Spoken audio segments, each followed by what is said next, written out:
Hallelujah. This is the day that the Lord has made. Amen?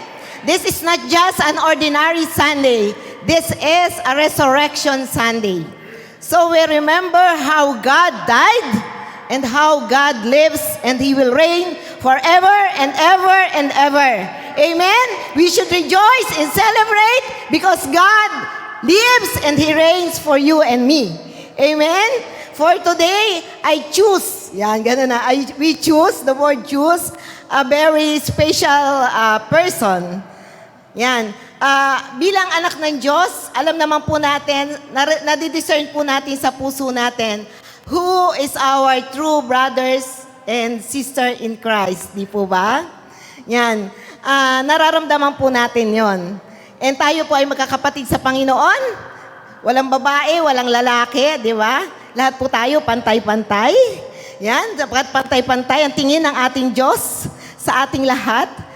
Ayan. So, I am so blessed today. Hindi ko na po papakahabaan ang aking introduction. Wait po, ang aking cellphone na iwan ko.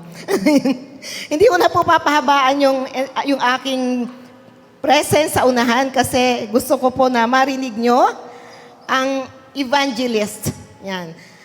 Masasabi ko po na siya ay isang evangelist.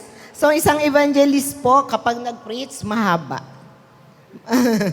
Ayan, kaya po, sisimulan ko na ang introduction. But before this,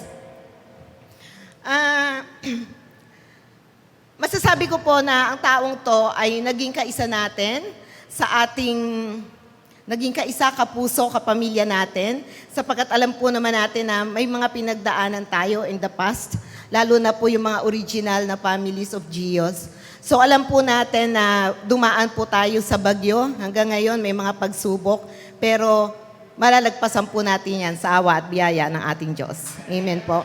Ayan, napakalaki po ng pasasalamat ko sa taong ito kasi during those times, andito po siya, hindi po niya tayo iniwan.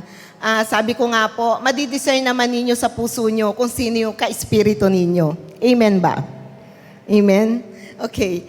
So, kaya po, ayan, nung medyo magparamdam po siya sa messenger, nagpaparamdam si kapatid, sige, pagbibigyan ko. Ganun naman po, di ba? Di ba? Medyo nararamdaman mo, may gusto si kapatid, gustong bumisita. Sige, pagbibigyan ko. Anyway, siya po ay mamaya po siguro sa kanyang mensahe, madadaanan niya kung ano yung kanyang life testimony. Ang akin na lang pong sasabihin ay yung pinadala po niya sa akin kung paano ko siya ipapakilala sa inyo kasi I think 30% of you here, hindi pa po siya kilala. But 70% knew him. Sino po ang mga nakakakilala sa kanya? Can I see your hands? Sino na po yung nakapakinig sa kanya preaching at this pulpit? Okay, I think marami na rin. 50% pala. Okay? Sabi ko nga po siya isang evangelist. Siya po ay 50 years old. Single pa po siya. Yan. Single pa po kasi devoted sa paglilingkod sa God. Siya po ay pinanganak. Kaano ko pa po pala to? Kabuwan ko pa.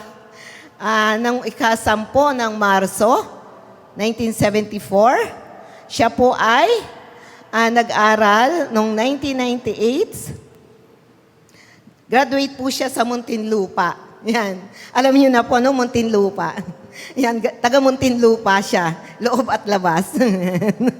Muntinlupa pala po kayo, Pastor.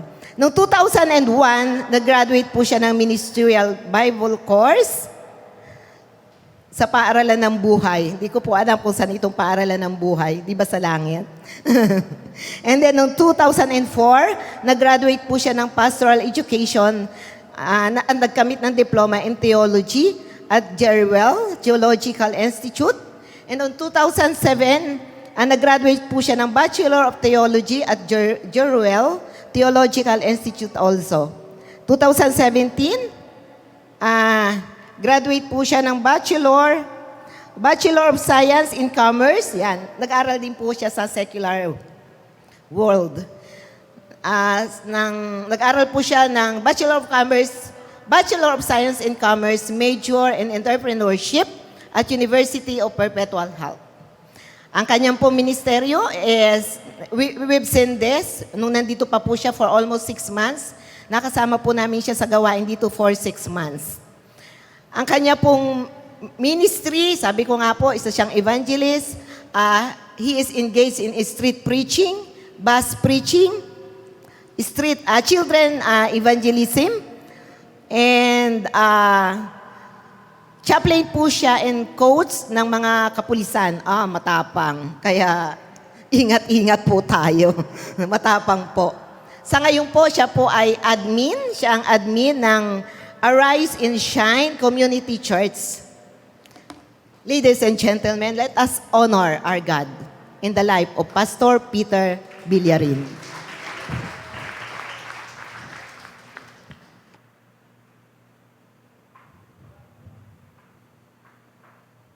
Okay, magandang umaga po sa ating lahat. Thank you po, Pastora Joy. Mamaya po, mayroon pong magsasalita sa atin na after ko noon, magbigay ng kunting testimony sa kanyang buhay, si Pastor Ambit, no? Siya po ay una kong naging kaibigan nung galing po ako sa bahay ni Kuya. So, alam ba ninyo na nangarap ako na makaroon ng malaking bahay noon. Sa sobrang nalaki ng bahay, hinanap ko yung pintuan. Yun, bago ko nakita yung pintuan, 28 years. At doon sa bahay ni Kuya, doon tayo sinasanay. Yung binanggit ni Pastora kanina, doon sa loob ng bahay ni Kuya, no? Baka sabihin niyo, bakit hindi niyo ako nakita sa ano? Ibig sabihin, alam niyo kung anong galing bahay ni Kuya yun. No? So doon tayo hinubog, doon tayo pinanday, ang buhay nating wasak, na walang kwinta, ginawang kakwita-kwinta ng Panginoon. Amen? Buhay na walang kabuluhan. Buhay na dati salot sa lipunan, pero ngayon ay naging katuwang na sa lipunan. Dati naghatid ng mga masama, pero ngayon naghatid na ng mabuting balita.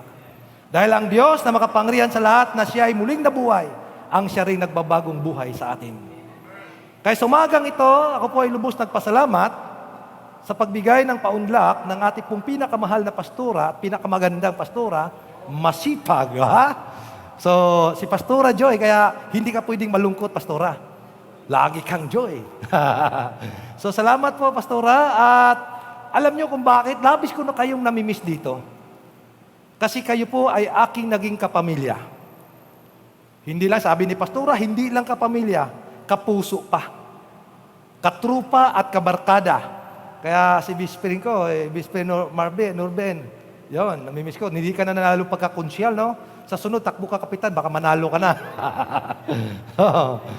So, mula nung mga ilang taon nang lumipas, na ako po ay sa mga hindi pa nakakilala sa akin, mga ilang taong lumipas, na hindi niyo ako nakasama, hindi man niyo ako nakakita sa personal, pero lagi kong kasama sa aking mga panalangin. Lalo sinasabi ni Pastora, kahit hindi sinasabi ni Pastora, lagi ko kayong kasama. Sapagkat nung nandito ako, damang-dama ko, nung unang pumunta ako, para bang nailang ako. Siyempre, galing ako sa bahay ni Kuya. Alam yung background ko kung ano ako. Pero salamat dahil malaya niyo kong tinanggap. At dito ko naranasan ang mainit na pag-welcome at pagmamahal sa akin.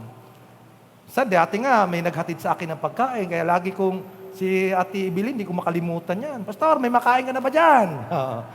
Minsan punta ka sa grocery, nahiya na nga ako pupunta sa grocery niya eh. Pag bumili ako, hindi na ako pabayarin. Ate Stila, yung iba pa, Buddy Romben, dila ako ng gulay. Magsasawa na ako sa gulay. Salamat, Pastora Joy, no? Sa lahat, mga nandito talaga, nakikita ko kasi ito yung bahay ko, ang laki ng bahay ko rin. No? Nung galing ako sa bahay ni Kuya, sa Balisita, Monting Lupa, maximum. Nung lumabas ako dito, paglabas ko, malaki pa rin bahay. Kasi bawat tahanan ko, church. So, purihin pa ako doon ako po sa Rice. Ang laki pong bahay doon kasi 3 palapag. Yung, kung sino nakapunta, sa Buddy Roman, nakapunta ka noon, no? Ang laki ng ano doon. Tapos, nung may kumuha po sa akin na pastor, si Pastor Buboy, wala po siya assistant pastor, kinuha po niya ako bilang katuwang niya. So, ang ginawa ko ngayon, lahat ng mga pastor galing sa loob ng Bilibid, dinala ko sa kanya. So, yung iba, nagpapayuring pastor. So, umalis naman, nailangan naman ng pastor. Doon sa South Bell, alam ni Pastor, Ambet.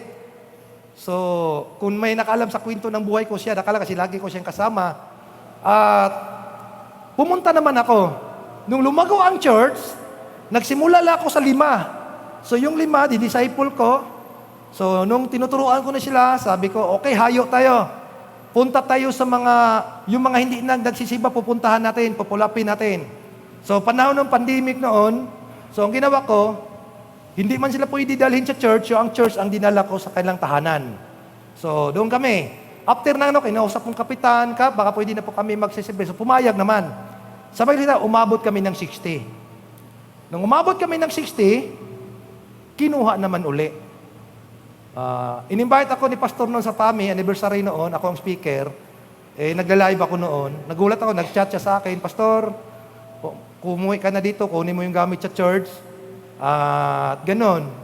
So nagulat ako. So, yun, nagpatawag ako sa mga leader na hindi ko naman siya maabi ganito ang sabi ko, mayroon pong nangailangan ng gawain. Sinabi ko lang na mayroon pang ibang So, dumami na kayo dito, nagtalaga ako ng mga leader, sabi ko, ipagpatuloy nyo na pagsimulan ng gawain dito. Ipagpatuloy nyo yun. So, nagkataon naman, sabi ni Pastor Noel Alberto, kapatid ni Pastor Dax, sabi naman sa akin, tamang-tama, wala na yung kapatid ko. Punta ka doon, alalayan mo ang mga leader doon. Suportahan mo sila doon. Kaya nakarating ako, 2001 ba yun, Pastora? 2020. 6 na buwan ba ako to? O 1 taon ako dito? 6 na buwan ba yun? Akala ko 1 taon kasi namimiss ko kayo, yung mga pagdalala niyo sa akin sa outing, kaya minsan yung iba na. Basta punta tayo dito. Lagi ako pinakakain, sabi ko, praise the Lord. Kaya ginawa, kasi libre ako pagpakain sa mga board natin. Ang ginawa, pag may blessing ako matanggap, nilibre ko naman mga kabataan. Punta tayo Magnesal, kain tayo. So, talagang napakabuti ang Diyos. Ang Diyos po ay buhay at makapangrihan. At ngayon po ako po ay galing dito, sabi ko, Lord, mag-pioneering church po ako. Nag-start ako sa Taguig, at saan, dito Santa Rosa. Ngayon, alam mo naman talaga ang church, walang perfect. At minsan nagkaroon ng divide. Nagkaroon ng problema yung Arise and Shine, alam ni Pastor Ambit yun. Tinawagan ako ni Pastor. Kasi 2 pastor yung mga umalis, yung mga leader kinuha, yung leader sa mga kabayan, leader ng mga kalakihan, sa mga youth, nag-alisan. So, tumawag si Pastor Noel, Pastor, gusto kong alalay. Kasi 2 pastor na naiwan doon, puro mga senior na. So, sabi ko, sige po, Pastor, tinanong ko sa anong pwede kong trabaho. Yung naiwan ng pastor, ni Pastor Alan at yung anak, sabi niya, ikaw na pong bahala. So, kaya ngayon, ginagawa ko po ay yung mga leader. Pinukusan ko yung mga leader. Minimentor ko sila every Saturday. At ngayon po ay magtatapos na po sa class 101 kasi sa class 101 mayroon pa kaming lesson 1 hanggang lesson 7 at every 2 years program yon. At yun ang natin. Kaya sabi ko nga, nag-uusap nga kami ni Pastor Jana, dapat ganun rin. Yung tinatawag natin intentional leadership, discipleship. Na baka si Pastora, tutukan ko si Pastora. Ngayon, yung tuturo ko kay Pastora, ituturo kay Norben. Tutukan naman niya si Norben. At si Norben naman, tutukan naman si Brother Joseph. Si Brother Joseph naman, tutukan niya. Yan ang tinawag intentional discipleship. Kasi kailangan talaga yan, tulad natin, mamamatay naman tayo. Sabi ko nga kay Pastor Noel,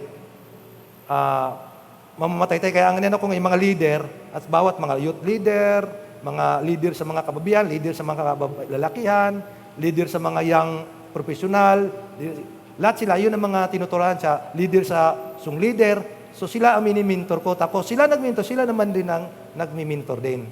Kasi hindi naman lahat na pagdating ng panahon, ako 50 na, patating na sa 60. Pastor Noel, 63 na.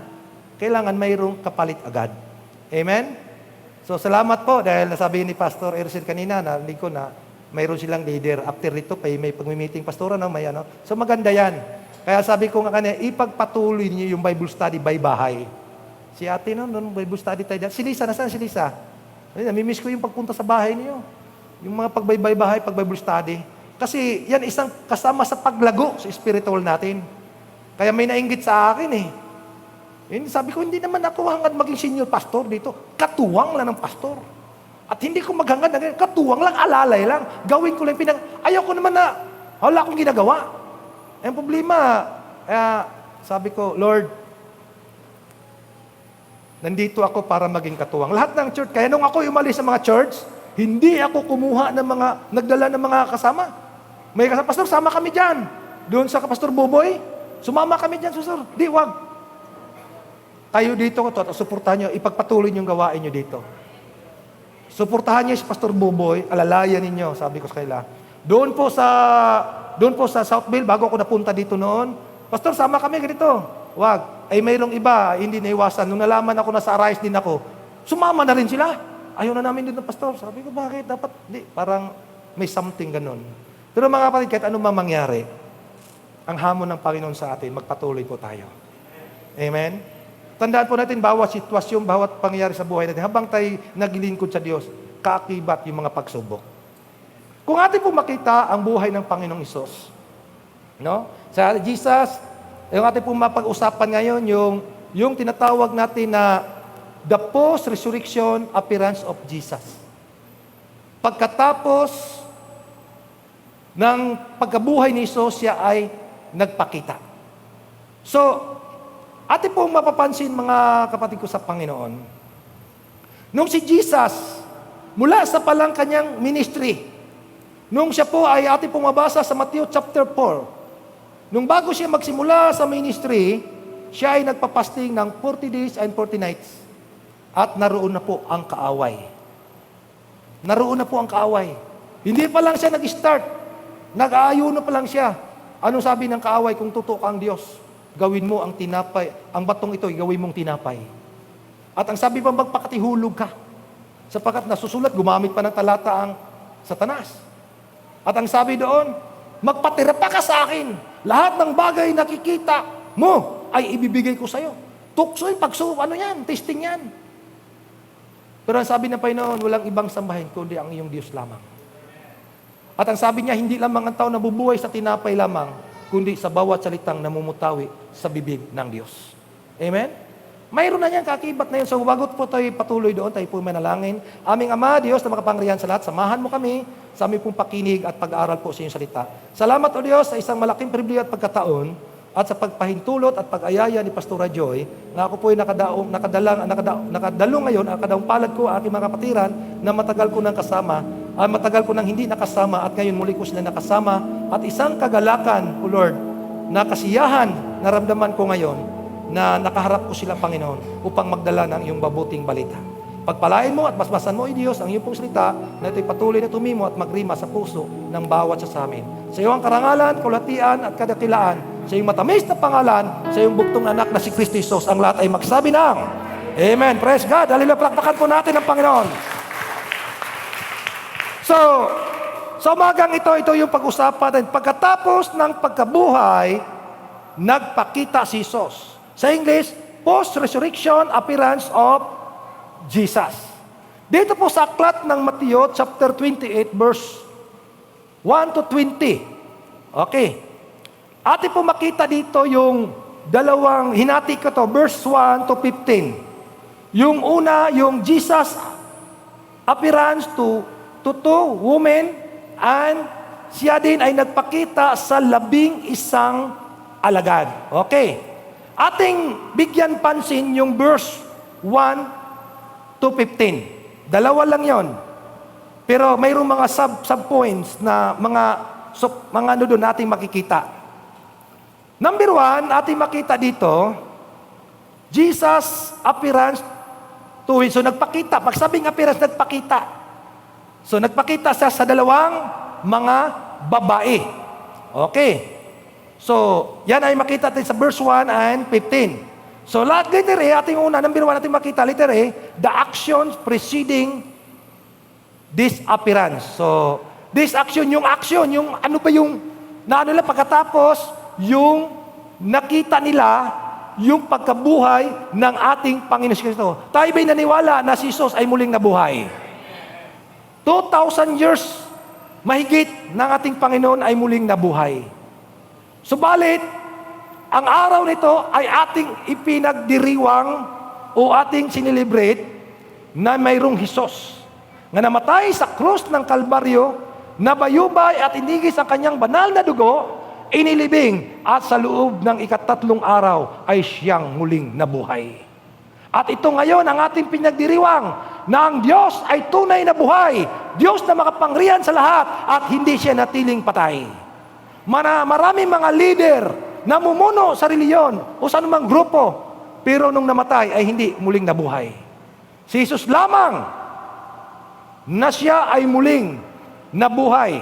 So verse 1, ating po makita dyan, under sa reduction of preceding this appearance. So anong ginawa? The arrival at the tomb. So pumunta sila. Sino pumunta? Sino pumunta doon sa libingan? Si Maria. Mary Magdalene and the other Mary come to the tomb. So alam pa ninyo, ito si Mary. Kilala nyo si Mary? Sino nagbabasa ng Bible dito? Si Mary po, kung atin pong mabasa, ito po yung prostitute. Yung prostitute, ang ibig sabihin, bayaran. Para bang binibinta niya ang kanyang pagka-babae. At dahil sa batas ng mga Hudyo, kasuklam-suklam na ganitong gawain. O karamiram o karumal-dumal.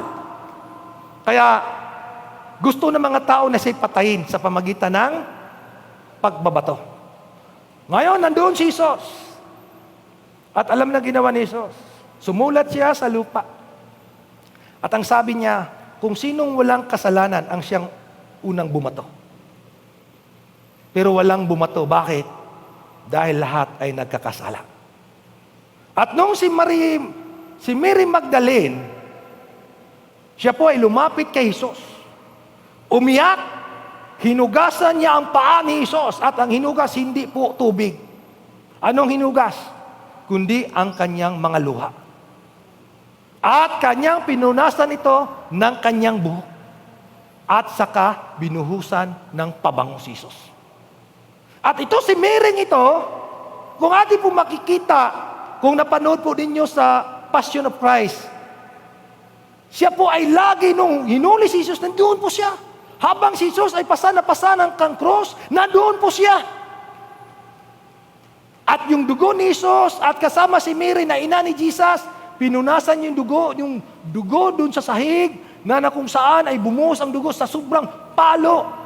Kaya ang sabi sa Isaiah 52 verse 14, na ang sabi doon, ang kanyang mga latay, ang kanyang mga sugat na bumbalot sa kanyang katawan, yung mga palo, ang sabi doon, halos hindi na siya makilala na siya ay tao. Halos na hindi na siya makilala na siya tao sa sobrang palo, sa sobrang hagupit, sa sobrang parusa. Grabe yun. Nung mapapanood nyo, talagang yung hinampawat hampas, kasama pa yung mga lamang yung balat, tanggal. Grabe. So, doon po natin makita. At doon si Mary, nandoon po. Nakasubaybay. Hanggang siya pinako sa cross, nandoon si Mary. At alam ba nyo, nung pagkatapos yun, kasi kagwalian lang, pag may namatay, pupuntahan para bibigyan ng oil. So, pumunta siya pa doon. So, anong ginawa ni Mary? So, ating pong basahin dito, sabi, magkaraan ang araw ng pamahinga. Magkaraan, ibig sabihin, natapos yung Sabbath day. No? Kasi tayo ngayon, bakit Sunday tayo? Kapag si Jesus, yung Sunday is the first day. Pero si Jesus ay muling nabuhay, kaya ayon dito sa nung BC pa, before Christ, Sabbath day ang kailang ginagawa ito. At dahil si Jesus ay muling nabuhay, pinagsilibrita ng araw ng Sunday. Okay. So sabi, magkaraan ang araw ng pamahinga. Nagbubukang liwayway, madaling araw nito, ng unang araw ng Sanlinggo. Lumakad si Maria Magdalena at ang isa pang Maria upang, anong purpose? Upang tingnan ang libingan ni Jesus. Okay.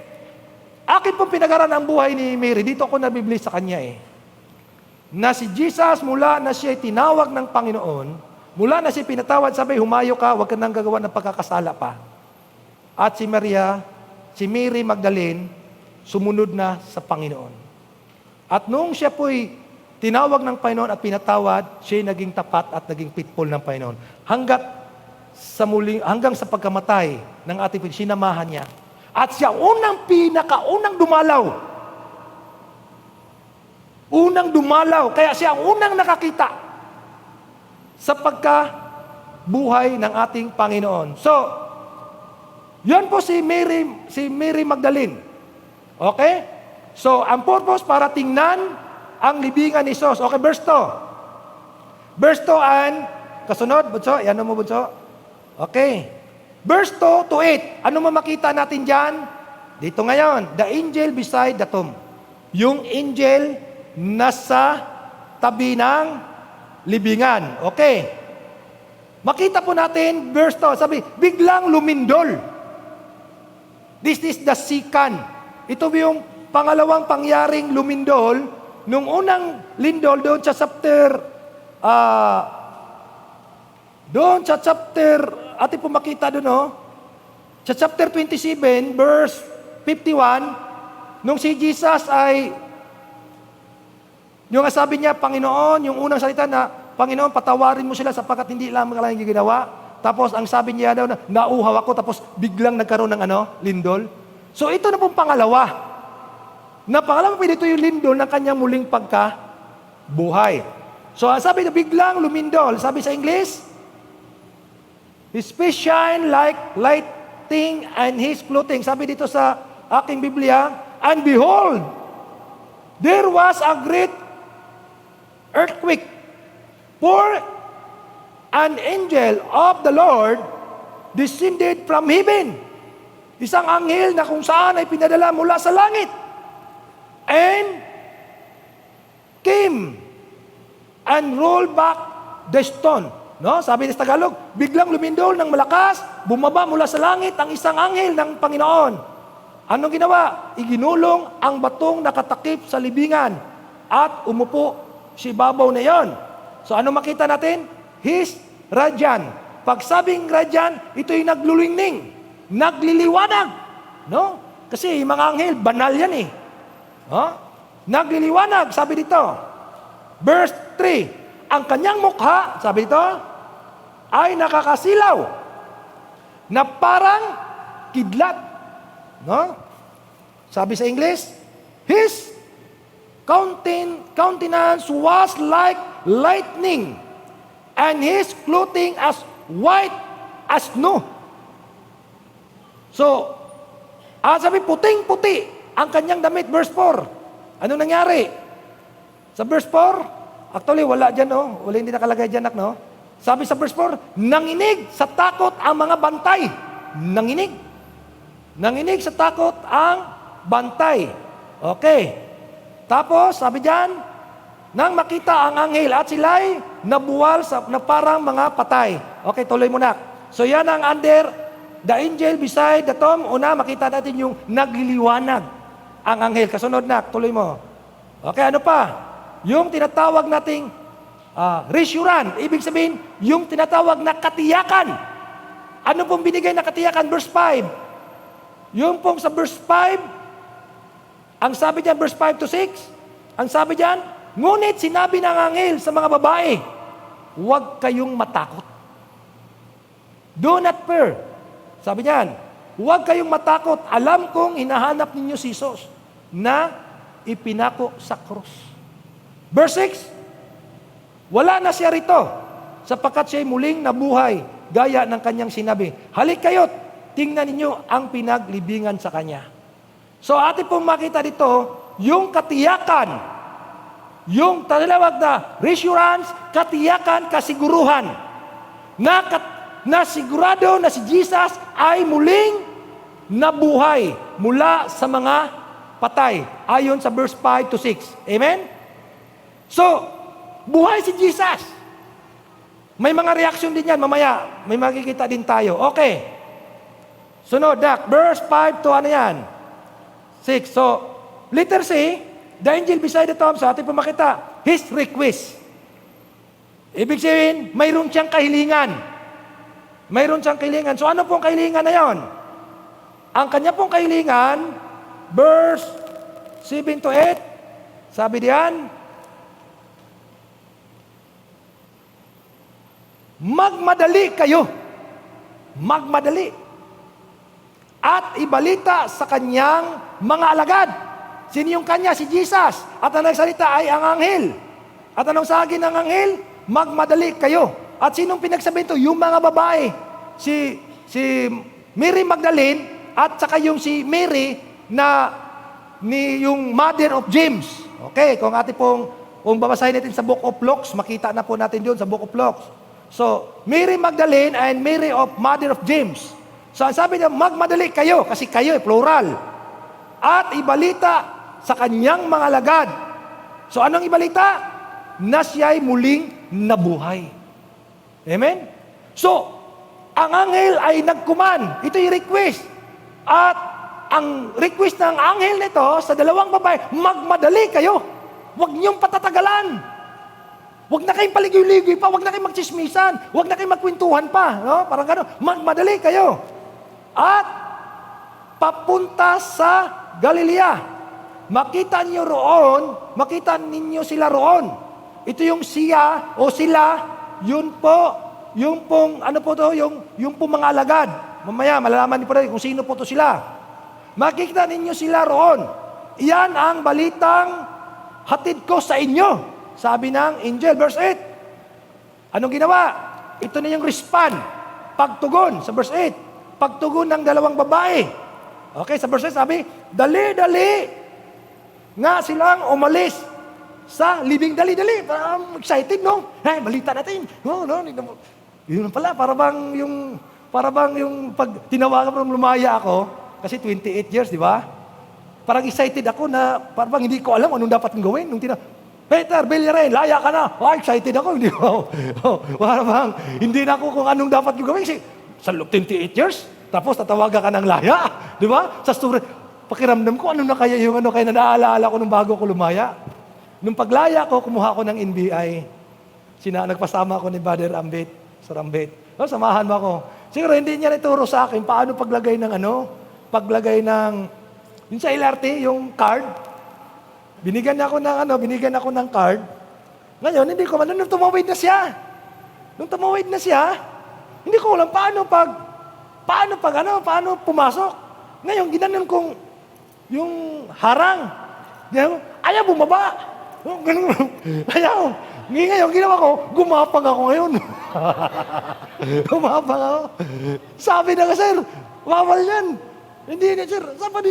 Saan yung card mo? Ito naman. Ginanong ko mo na yung card. Akala ko kusa din bababa. Hindi pala kailangan apply. Idikit mo yung katawan mo. Bago Di ngayon, nahaba ng pila. Siguro nabusit yung sa likod, kinihula ko, sir. Yan pala, idikit yung sabi ko. Parang akong galing bundok nung Kasi nung nakulong ako, 1990, sa edad ko ng 17 years old. 17 years old pa ako na nakulong. So natapos yung kaso ko, edad na ko ng 21. So dahil hindi na ako juvenile, so 21 ng edad ko. So ang sabi ng warden namin at saka mga DSWD, hindi na po namin kayo matulungan. Pangalawa, wala po kayong magulang. Wala po kayong pamilya, wala na kasi kaso kasi broken family pa ako. 7 years old pa lang kasi ako, naglayas na po ako. Dahil sa kalupitan ng aking pong stepmother at yung aking tatay. Naranasan ko noon, napalurin ako sa banig, tapos habang nakaludo ako sa banig, may munggo, hawak ko dulo lang bato, at pag hindi pa nakuntinto yung aking stepmother, ilagay ako sa loob ng sako, ibitin sa puno ng mangga, pausukan hanggang mawala ako ng malay. Tapos pag umuwi yung tatay ko, sa loob ng isang linggo, magsumbong niya kay stepmother, sasabihin niya, Ido, yung anak mo, ang tigas ng ulo, pag inutusan, ang tagal umuwi. Naniwala, kahit ano sasabihin niya kay stepmother, naniwala naman yung tatay ko. Ang gagawin ng tatay ko, tatadyakan naman ako, sisipain ako, at papaluin pa ako. So doon ko na-realize na wala talagang nagmamahal sa akin. Mula na akong naimulat sa mura kong edad, kasi nung ako po, yung una talaga, nung naedad ko ng 6 years old, naalala ko yon, may mga kalaro ako mga bata, yumayakap po ako sa akin pong, nakita ko yung yumayakap yung mga bata sa kanilang nanay. Pinunasan, ganon. Lumapit din ako sa aking stepmother, nakala ko siya ang tunay kong nanay. Ang inasahan kong yakapin ako, alam mong ginawa, tinadyakan ako. Pang! Tapos nung lumapit ako nung paglapit ko, sinampal ako. Kaya nakakita ako ng mga bituin na walang ningning. Ang lakas ng sampal! So, hindi ko na kaya nan dahil sa ganon, sabi ko, ang hirap. Tapos sa mga sabi ng mga kapitbahay, kawawa ka naman junior, pinaglupitan ka ng yung stepmother. So, naglakas loob ako lumaya sa edad ng 7 years old. Nung 7 years ako, nagpabuy-laboy ako sa lansangan, napabarkada, yan. Kaya nakakumit ako ng iba't ibang uri ng kaso. Hindi ko nasabihin kung ano yung mga kaso. Basta, baka matakot pa kayo sa akin. Noon yun. Naging pasaway tayo, naging kriminal, naging lahat na. Pero salamat. Nung ako'y dinala sa loob ng kulungan, kasi sabi ng DSWD at saka ng warden, hindi na po kayo juvenile at ang sentensya mo ay 74 years na pakabilanggo. At kayo 21 na, kaya binahay ko sa Muntinlupa taong 1993. Pagdating ko sa Muntinlupa, sabi ko, dito na, wala na akong pag-asa. May ano dito, kakusap ko kanina na doon sa Malulos.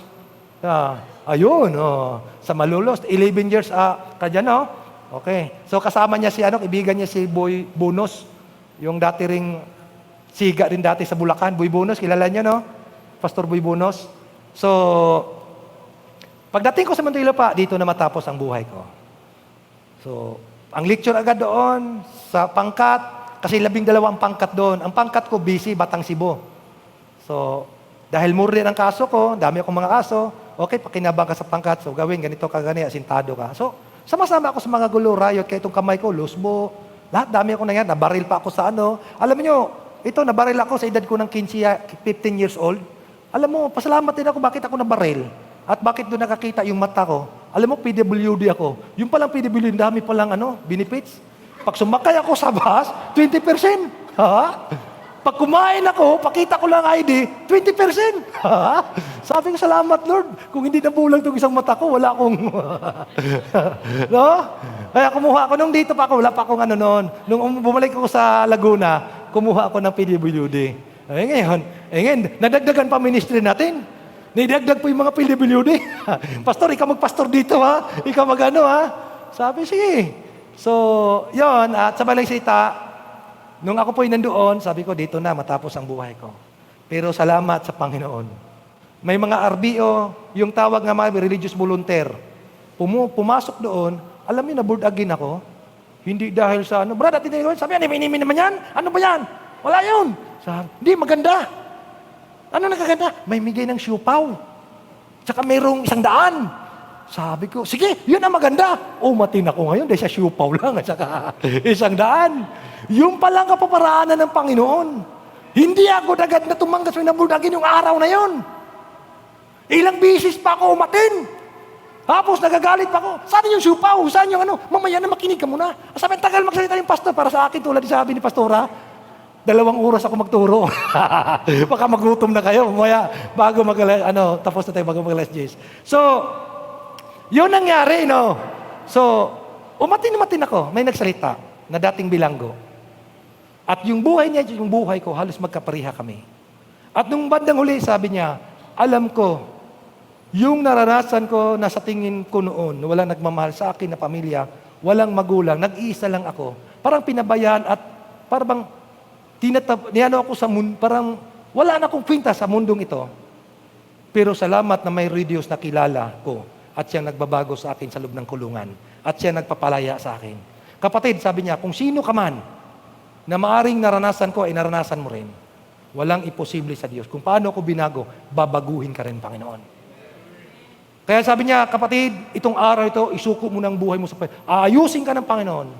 Alam niyo, kapatid, habang sinagsalita, sabi, lumapit po kayo dito sa harapan. Tumayo na po ako sa upuan, yung kagaya ng inupuan niyo ngayon, lumapit ako. At yung araw niyon, May 5, 1995, doon ko naranasan ang kapangyarihan ng Diyos, ang siyang nagbabago sa aking buhay. Yung puot at galit, yung sama, napalitan ng pagmamahal, napalitan ng pagpatawad. Kaya nung lumaya ako, yung laman ng isip ko noon, nung hindi pa ako Christian, gagantihan ko yung kumplinan ko, gagantihan ko yung mga pulis, nagpahirap sa akin, gagantihan ko yung aking tatay at saka yung stepmother. Pero nung lumaya ako, pinuntahan ko sila para hindi magiganti. Pinuntahan ko sila, niyakap at minahal ko sila. So talaga ang Diyos napakabuti. Nagdala pa ako ng mga parang alay, mga cake, dami akong pasalubong pa. Parang peace, yung reconciliation ba? Nagdala ako doon. So sabi ko sa nila, wag po kayo mag-alala, nandito ako, hindi para magiganti. Kinilimutan, Junior, wag na po kayo humingi ng tawad. Pinatawad ko na po kayo. Kasi yung buhay ni Joseph, tuwing binabasa ko yun, doon po ako umiyak. Hindi si Brother Joseph, ha? Ano? Driver. Brother Joseph, praise God. Kaya super blessed ako ni Brother Joseph pag nagpupuri. Sumisigaw kay Lord. Amen? So, habang binabasa ko yon talagang nahihingkar ako. Kaya pinuntahan ko sila sa lahat. Kaya nung mula nang tinanggap kong Panginoon, inalis lahat yung galit, puot, paghiganti at sama ng loob. Kaya dati kalaban kong pulis, ngayon kakampi ng mga pulis. Tinuturuan na natin ng mga pulis. Dati, tayo hinahabol ng pulis. Ngayon, sila nang hinahabol. Sir, saglit lang. Magpipili muna tayo. Makinig muna saglit kayo sa salita ng Panginoon. Sino po kayo? Pastor po ako, lingkod po ako ng Panginoon. Minsan sa mga city hall, sa Kabuyaw. Minsan pumapasok ako sa mga city hall. Bigla ako, kakatok ako. Good morning po. Sir, ano po kailangan? Ako po ay nandito. Hindi ko na sasagutin yung mga tanong nila. Ako po ay nandito upang maghayag ng mabuting balita. Ako po ay ambassador of God, Jesus Christ, to hear, to pray, to share. English kung wari, mga English na mga, kasi So, tapos Tagalogin na. So, tuloy-tuloy ako dyan. Tapos, pinagpipigil, salamat Hindi na ako minsan nangaral ako sa bus. Sa LRT. Sa MRT. Sabi ng gwardiya, sir, bawal dito. Anong bawal? Pagbawalan mo yung nagbigay sa akin ng kapahintulutan. Nung nagbigay sa akin ng authority, sino yun? Huwag ka na magtanong sino yun.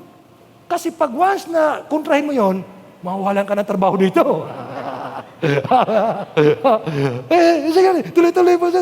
Nangaral ako, tuloy-tuloy. Tapos pinagpipray ko pa siya. Tanggapin mo si Jesus. Ay kung sabi ko, hindi ko nga kainiya yung dati yung buhay. Minsan nangaral ako sa bus, sa jeep. Minsan minsan may mga parang ayaw. Parang nakukurnihan, gano'n pag imin-imin pag-usapan, nakukurnihan sila ayaw ko sana i-testimony yung buhay ko. Ako po dati, pag umakyat sa jeep, ang sigaw ko, hold up. Hindi ko sinigaw si Jesus. Anong gusto nyo? Isigaw ko si Jesus?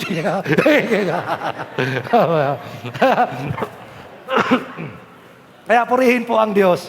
Talagang ang Diyos ay makapangyarihan at kaya nagbabago ng buhay ng tao. At nung tinanggap kong Panginoon, inayos ng Diyos ang aking buhay. Nakulong ako, illiterate, hindi marunong bumasa, sumulat. Huwag mo sabihin nyo, bago kayo kung gusto nyo magtapos sa pag-aaral, doon sa loob ng munting lupa, magpakulong din kayo. Libre pala, di ba? Yung binanggit ni Pastora kanina, sa loob ng munting lupa, yun. Ang ganda pala, magpakulong din ako. So, nung nakilala ko ang Panginoon, nung dumating ako, hindi ko marunong sumulat, tamart lang. Nagsimula ako magbasa, babibi, bubu, kakiki, kuku. Ganon, nagsimula ako noon. Pero sa biyaya ni Lord, natuto ako, nag-aral po ako ng elementary doon, nag-aral po ako ng high school, at yun, nakapagtapos ako ng 2001, nakapagtapos tayo sa Pastoral Education Diploma in Theology. Tapos, nakapagtapos tayo sa Bachelor of Theology. At napagtapos din tayo sa, yung binanggit ni Pastora ni kanina, ni Pastora Joy, sa Bachelor of Science Commerce, Major of Entrepreneurship. Kaya ngayon, sa mga kumpanya ngayon doon, sa Sigin Company, isa din sumusuporta sa akin, nagbabayad sa apartment, kinuha po tayong pastor doon sa company na yon. Kita mo yung sa blessing ni Lord. At ngayon, patuloy po tayo nag-aaral yung sa International Bible School for Masteral. Yan ang blessing ni Lord. So, sa loob, at sabi pa ni Pastor Noel, paaralin pa doon ko sa ICGL, yung International School of Leadership. Yun, paaralin pa ako doon. Sabi ko, sir, tapusin ko muna ito. Kasi sabi hambang nag-ano ka. So, tuloy lang ko. Yun po mga kapatid, ang Diyos po talaga napakabuti. Amen? Dating masama. Pwede po, may parang hindi galing kulungan, no? Purma ko. Hindi ako, wala din akong tato. Ikaw kuya, may tato ka? Hindi ako nagpatato. Yung mga may tato, duwag sa loob ng kulungan yan. Yung hindi nagpatato, kasi, alam mo yung pag nagpatato ka, hanap buhay yan. Ipatato ko pangalan ni Pastora Joy. Pastora Joy, tatak ko pangalan mo, tapos lagyan Tapos pag nagpatato ko, bigyan ako niyang 1,000 o 500. Tapos, pag birthday ko, Pasko, Pastora Joy, ang kati. Diskarte yun. Dito, ay dami lahat ng mga pangalan niya nakalagay dyan. Ilan, alam magkano ang ano mo. Kaya hindi ako nagpatato. Kasi katwiran ko, bakit dumihan ko ang aking katawan? No? Kaya salamat sa Diyos na ang Diyos ay patuloy nagbabago sa buhay natin. Okay. Yan po ang buhay ko. At pinalaya ko 2018. January 19. Kaya 6 years na po ako dito sa labas. So salamat, kaya kayo po ay kinagang pamilya. Sa lahat ng mga church na puntahan ko, dito ko lubos na ramdaman ang tunay na pagmamahal. At tunay at lubos na pagtanggap. Kaya nung nandito ako, tabang-taba ako eh. Brother Norman, lagi ko nila, punta ako kay Ate Stella, dito, punta ako saan ako mapunta dito. Tuwing may Bible study, may pagka sabi, ito palang galing gawin. Punta kaya to, Ate Ann, si Elisa, punta ako. After ng Bible study, may kainan. Sabi, walang gutom mo. Punta ako kay Ate Stella, Pastor, kain ko muna. Sabi, kung wari, wag natin. Dadaan ako sa tindahan ni Ate Evelyn. Tayo, pabili. Yung pala, ibigyan. Ibig sabihin, nakikita ko yung pagmamahal ninyo sa akin. Amen? Kay labis ko kayong namimiss. Amen? Sa mga hindi pa nakakilala sa akin, yung mga nandito, salamat po sa Panginoon. Hindi man niya ako, pwede ako niyong mahalin. Mahalin bilang lingkod at kapatid sa Panginoon. Amen? So, salamat po sa inyong lahat. Talaga napakabuti ang Panginoon. Pastora, salamat po, Pastora, ha? Walang hanggang pasasalamat yon, Pastora Joy. Okay. So tuloy, hapit na. Verse, ano tayo? Nawala dito sa, ang dami. Yun. So, action. The action during this appearance. So, ito ng action na. Anong ginawa itong mga babae ito? Verse 10. Sa verse 9 to 10. Sabi dyan, sa verse 9, atin pong makita dyan, tatlong makita sa verse 9. Una, the woman meet Jesus. So ano po makita natin dyan? Verse 9. At sabi dito, and as they went to tell his disciple, behold, Jesus met them. Seeing, rejoiced. So they came and held him by faith and worship him. So anong ginawa ng mga babae dyan? Sila po ay lumapit kay o nagipagkita kay Jesus. At ano pa? Sila ay nakikinig. Sabi niya sa ngunit sinalubong sila ni Jesus, sinalubong. At tapos, sinabi, magalak kayo. Rejoice. Kaya si Pastora Joy, laging rejoice yan. No? Magalak kayo. Bakit? Sabi ito, magalak kayo at lumapit sila sa Kanya. So, lumapit. Pagkatapos lumapit, hinawakan ang Kanyang mga paa at sinamba. So, atin po makita dyan, sila po ay lumapit kay Jesus. At alam nila na sa paglapit nila kay Jesus na muling nabuhay, ay hindi masasayang. Sobrang excited. Sobra silang excited, kaya lumapit sila kay Jesus at nakinig. At ano pang ginawa? Sinamba nila si Jesus. Ang pagsamba ay napakahalaga yan. Kaya ang sabi sa Hebrew chapter 10 verse 25, huwag nating kaligtaan ang pagtitipon na kagaya ng ginawa nating ito. Bagkus palakasin natin ang isa't isa. Amen? Kaya ako, lumalakas ako, nakikita ko kayo ngayon.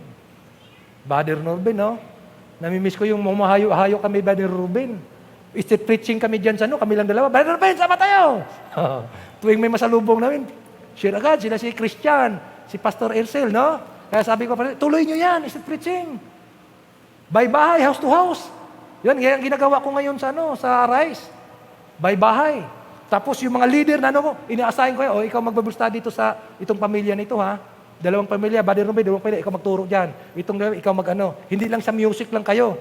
Hindi lang kayo puro outing lang, sabi ko sa kanila. Hindi lang kayo, kaya mayroon kayo hawakang Bible study. Okay, so,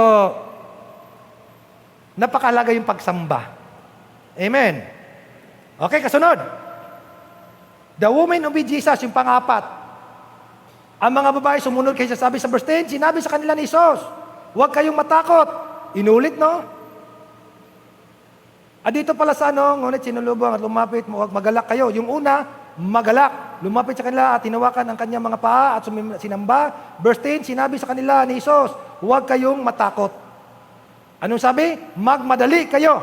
Kung ano sinabi ng angel, gano'n rin sinabi ni Jesus, magmadali kayo, sabihin sa mga kapatid ko, na pumunta sila sa Galilea at makikita nila ako roon. So, atin po makita yung pagsunod. So, ang pagsunod, sabi niya, obedience is better than sacrifice. Obedience is, sabi niya, the secret of blessing is obedience.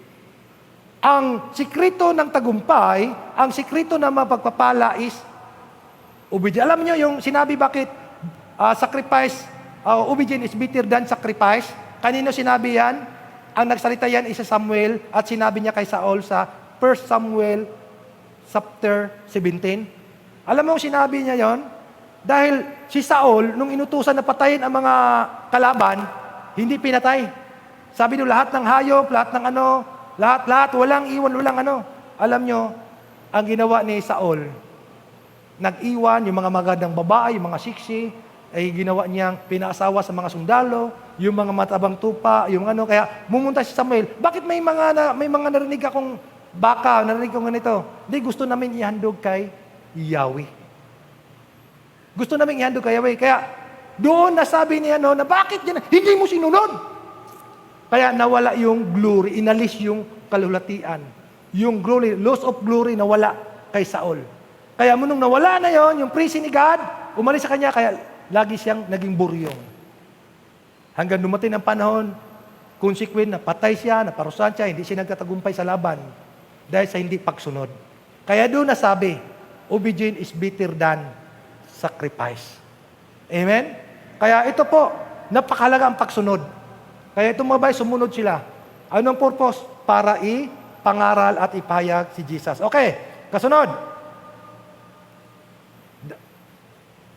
Okay, so the frightened guards tell the chief priest. So atin po makikita dyan na talagang ang mga gwardya, sila po ay natatakot. Sila po ay yung frightened, natakot ang mga gwardya na kung ano ang sasabihin sa mga pari tungkol sa pangyari nating Panginoon. Okay, kasunod. Yan po makita natin sa verse 11 to 15. Kasunod bunso. Sabi sa verse 16, yung the mountain. Ang sabi, they met on a mountain in Galilee as he had instructed them. So, bakit dito po sinabi ng Panginoon na ang sabi diyan na sila ay magpapakita doon sa mountain of Galilee? Sapagkat yan po ang Galilee, yun po ang pinakasentro ng pagmiministeryo ng ating pong Panginoong Hesus. Okay. Sa ano na ba kayo? Bakit? Mababalik muna sa 15 so. Yun lang no? Sa verse 11, yun sa verse 11, yun ang sabi. Ano sabi sa verse 11? Okay.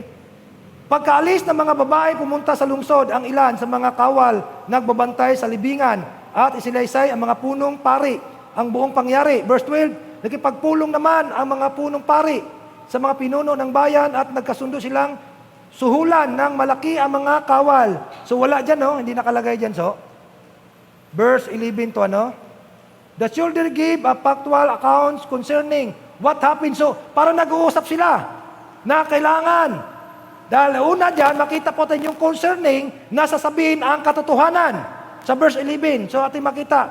First, they tell the truth. Subalit, verse 12, hanggang pababa. Sunod to, sunod. Okay? Walang verse 12 to ano, diretso na ka. Okay. So, pasensya na kayo, hindi nalagay dyan ha. So, sa verse 12, ating pong makita dyan, yung una, tell the truth, nagsasabi sila sa katotohanan. First, they tell the truth. Subalit, yung sa verse 12 to 15, then they sell the truth.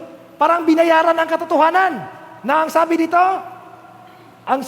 sa verse 12 to 15, ang sabi diyan, nakipagpulong naman ang mga punong pari sa mga pinuno ng bayan at nagkasundo silang suhulan. So nagkaroon ng suhulan. No? Yung una, sinabi na masunda yung katotohanan yung nangyari. At pinarating nila sa mga pinuno ng mga pari. At pagdating dito sa verse 12, nagkaroon ng bayaran. Ayon, mayroon. First, they tell the truth Wala pala. Okay. Nakipagkasundo naman ang mga punong pari ng pinuno ng bayan at nakasundo silang suhulan ng malaki ang mga kawal. So bakit? Anong purpose na bayaran ito? Verse 13, at ang mga ito ay inutusan nilang ganito ang ipamalita. No? Habang natutulog kami kagabi, dumating ang mga alagad ni Isos at ninakaw ang kanyang bangkay. Kita mo yung mga ano nito? Huwag sabihin ng totoo. Na siya muling nabuhay. Sabihin nyo na, ninakaw ng mga alagad ni Isos ang bangkay. Verse 14. Sinabi pa nila, huwag kayong mag-alala. Nung pina-encourage pa yung mga sundalo, no?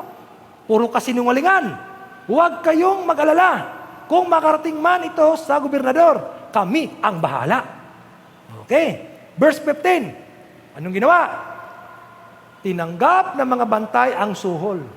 So, yun pala, hanggang ngayon, mga pulis, marami pang bayaran ng mga pulis. Mga sundalo. No? Ito mga sundalo, soldier Uso na pala suhulan. Uso pala bayaran, ha? Ito nangyari. Tinanggap ng mga bantay ang suhol. At ganoon nga ang kailang ginawa. Talaga, no? Kaya, magpahanggang ngayon, verse 15 yan, ha? Ito pa rin ang balitang ipinagsasabi sa mga Hudyo. Kaya kumakalat, hindi totoo yan, si Jesus muling nabuhay. Hindi totoo yung kabangka niya, kinuha lang doon sa ano. Pero mga kapatid, pinatunayan sa unang talata, ang anghel mismo ng Diyos ang nagsabi na si Jesus ay muling nabuhay. At ito'y napatunayan ng dalawang babae na si Jesus ay nagpakita.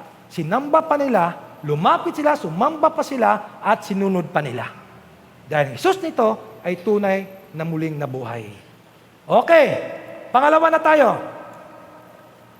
Verse 16 to 20, Jesus' appearance to the 11th disciple. Jesus' appearance to the 11th disciple. Bakit 11? Liba dalawa. Ano nangyari? Bakit 11? Kasi wala na po dito si Judas. Kasi naghudas. Ibinintas si Jesus sa pamagitan ng mga barya-barya lang. Siya ang dahilan kung bakit hinuli si Jesus. Siya ang nagkakanulo. Kaya pagkatapos nito, nakukonsensya siya sa kanyang ginawa, nagpakamatay, nagbigti. No? Nagpakamatay siya. So wala na siya dito. Kaya kung sa Book of Acts, para mo kumplito yung 12, nagdagdag sila. Sino? Kilala mo yung ano yun? Si Ananias. So, si Matias. Si Ananias pala, yung nagpapri kay Paul Si Matias, thank you, Brother Joseph, no? Talagang nagbabasa. Okay. So, si Matias. So, dito po, verse 16, ito po, the mountain. They met on a mountain in Galilee as he had instructed them. Sabi niya, pumunta ang 11 alagad sa Galilea, sa bundok na sinabi sa kanila ni Jesus. Ito pong lugar ng Galilea ay ito pong lugar na kung saan, sabi, was the venue of most of Jesus' ministry. It was located in modern-day northern Israel. Ito po ngayon. Which is Jesus' day was part of the Roman Empire. Isa itong kabahagi sa Roman Empire ron. One of the 3 provinces of ancient Palestine. Isa itong lugar na bantog at kilala sa mga sinauna ng mga Palestine noon. Okay. Kasi, ang sabi nyo, it include the whole northern section of the country, the Jordan River and Sea of Galilee, forming the eastern border, Lower Galilee with great plain and hill country running down into the Jordan was one of the richest and most beautiful section of Palestine. Ito pong lugar ng Galilee. So dito po nakapokus ang Panginoon. So iyon pong lugar, kung ating po makikita, diyan po gumawa ng mga himala ang ating Panginoon. Diyan po siya nagpakain ng 3,000, 5,000. Diyan po siya na yung bulag, yung pong nagpalayas ng mga demonyo. Diyan po sa lugar na yan. So dito po sila nag-meet. So okay. 17. Verse 17, ang sabi po dito, so ano makita sa verse 17? The mixed reaction. Ibig sabihin, parang kakaiba-iba. Mixed reaction. Sabi dito, verse 17, okay, basahin din sa Tagalog kasi maganda sa Tagalog. Nang makita nila si Jesus, siya'y sinamba nila. Subalit may ilan sa kanila nag-alinglangan. Oh? Yung iba, sumamba, mayroon namang nag-alinglang. Totoo kaya yan? Totoo kaya ang Isus nito? O baka kungwari lang, no, nagpalitan nyo lang o ano lang. So, some worship Him while others still doubt, nag-alinglangan. Kaya ang sabi nga ni Pablo ay sa James yung taong numalangin sa Diyos at nag-alinglangan, nagtubili, walang marating at walang pagpapala. Kaya pag tayo'y humingi, magtiwala ka na mayroong mangyayari. Dahil ang Diyos na makapangyarihan sa lahat ay kaya kanyang pagpalain at kaya kanyang pagtagumpayin. Amen? Okay, kasunod, 18 to 20. So atin po makita yung the mandate. Letter C. Pagsalitang mandate, yun po ay command, utos, or yung tinatawag natin the Great Commission. Okay. Ang sabi po diyan, ang sabi nga, pag sabing mandate, yan po, give someone authority to act in certain way. Or an official order to commission to do something with. Yan ang ibig sabihin diyan.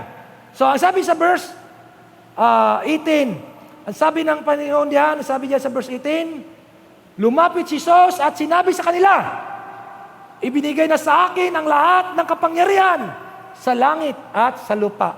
Jesus authority. Ang lahat ng kapangyarihan ay ibinigay na kay Jesus. Sabi ng Panginoon sa kanya pong nung ika-6 na wika, it is finished. Natupad na. Naganap na. At lahat na yon, nung sinabi sa lumang tipan, sapagkat ang lumang tipan ay anino lamang yan sa bagong tipan. At ang bagong tipan, yan ang tunay na kapahayagan. Kaya ang sabi ni Jesus, naganap na. It is finished. Kaya dito po, ang sabi niya, ibinigay na lahat ng authority, lahat ng kapangyarihan. At yung kapangyarihan na yon, na binigay ng Diyos Ama sa kanyang anak ni Jesus, ay ibinigay naman ng kapangyarihan niya sa atin.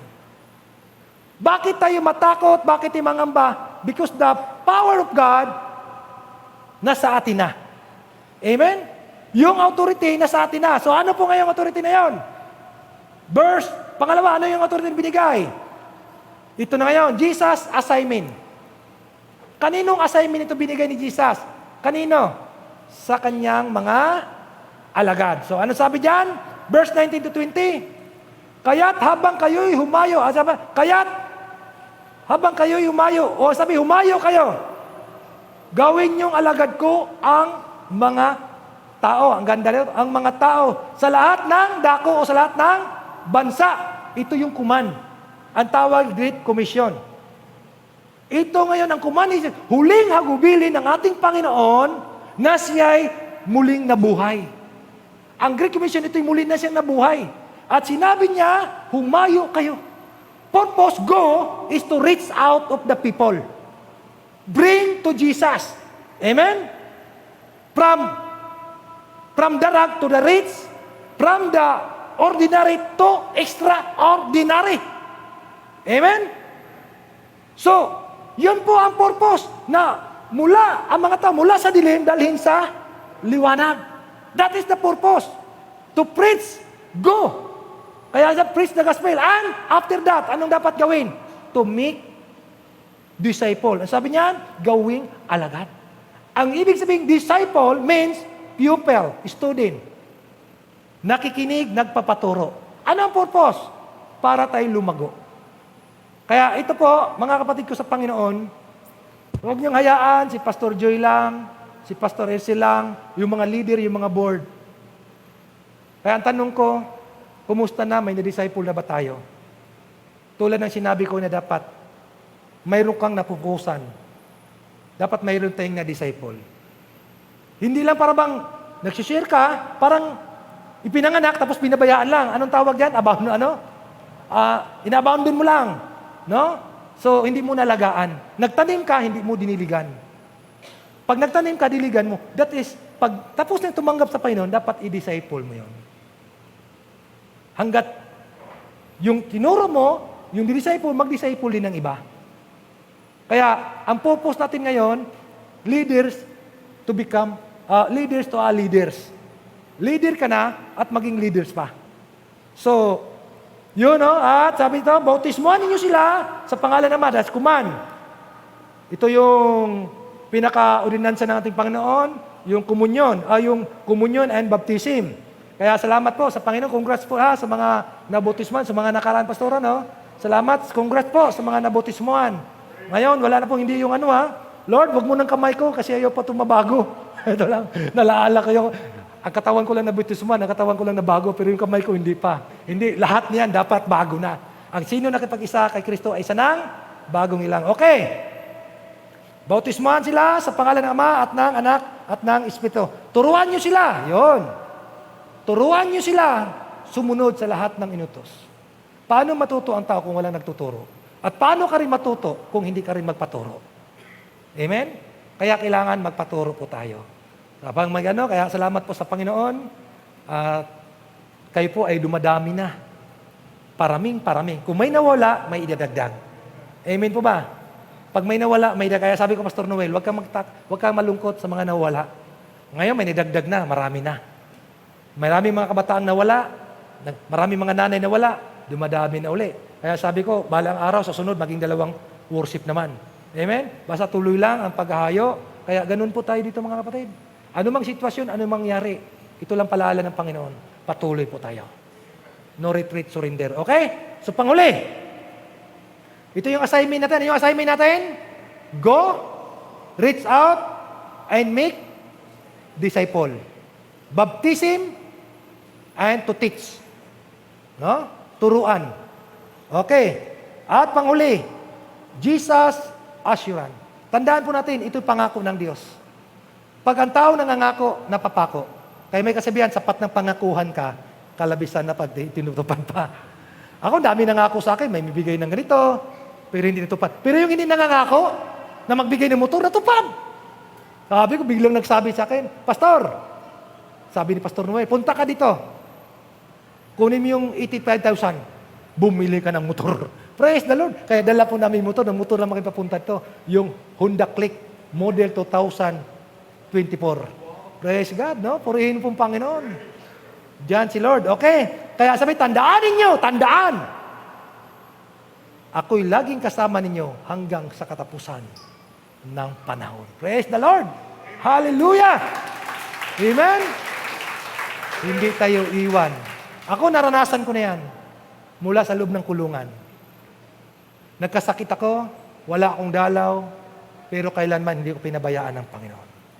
Naranasan ko, 4 na araw hindi ako kumain. Pero sabi ko, Lord, salamat. Kaya ako walang pira para walang makain, para turuan mo ko mag-fasting. Naranasan ko rin, sumakay ng bus, jeep, walang pira. Pero nakarating pa rin ako sa paroonan ko.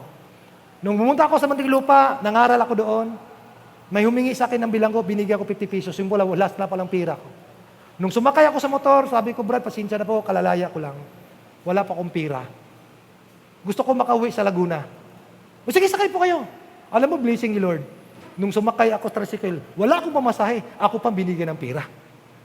So sabi, Oto, 100, pamasahe mo papuntang Laguna. Kita mo? In-invite ako dun sa Pasay.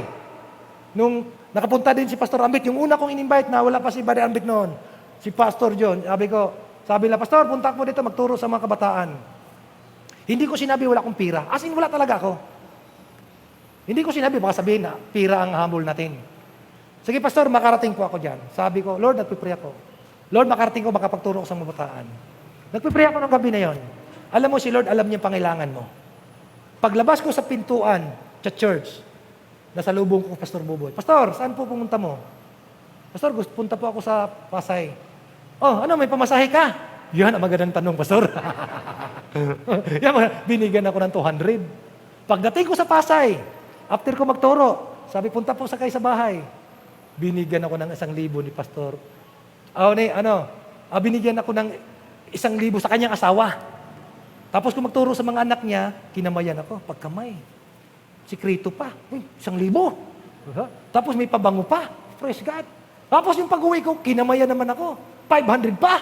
Sabi, praise the Lord. Talaga napakabuti yung Panginoon. Kaya pagkabukasan, nag-Gilminisi kami, bumili ako ng tinapay. sabon binigay ko sa mga bilanggo. Ganon si Lord kabuti. Amen? Hindi tayo pabayaan. Huwag tayong mangamba, huwag tayong matakot. Ano man mangyari, basta buhay ang Diyos. Amen? Ang message, the message of resurrection Jesus Christ, Jesus is alive. At binigyan tayo ng asyuran at kasiguruhan at katiyakan kung paano siya na muling nabuhay, balang araw, bubuhay din tayo ng Panginoon. Tandaan po natin, pansamantala lang tayo sa mundong ito. Huwag nating hayaan na tayo na mabubuhay na madala sa hatak ng mundong ito. Hayaan natin mamuhay tayo na magbigay ng kaluguran at kaulatian sa ating Panginoon. Amen? Pastora, pwede pa bang magbigay ng 5 minutes? Okay, so tinatawagan ko po si Kuya o Pastor Ambet para po magbigay ng testimony kung paano po siya binago ng ating pong Panginoon. So palakpakan po natin ng Diyos. Welcome kay Pastor Ambet Mercado. Yun. Siya po ay founder ng Palakpak Boys sa Lunita. O, kasi siya na po ang totoo. Hello. Pastora, thank Yan. you po. Good morning po sa bawat isa. Pero bago po ako magsalita, pwede ko pa malaman na kasama niyo bang anak ninyo? Sino po kasama ang anak dito? Wow, praise God, salamat po. Alin po, lagi ko po sinasabi yan. Ako po nagpapasalamat sa magulang na kasama nila ang kanilang anak. Kasi po, hindi ko po naranasan yung ganyan. Ang aking magulang hindi pinakilala na meron Diyos. Hindi ko nakita nanay ko, tatay ko nagsimba. Hindi ko nakita na inaya kami sa simbahan. Kaya bata pa lang po ako, wala akong kilalang Diyos.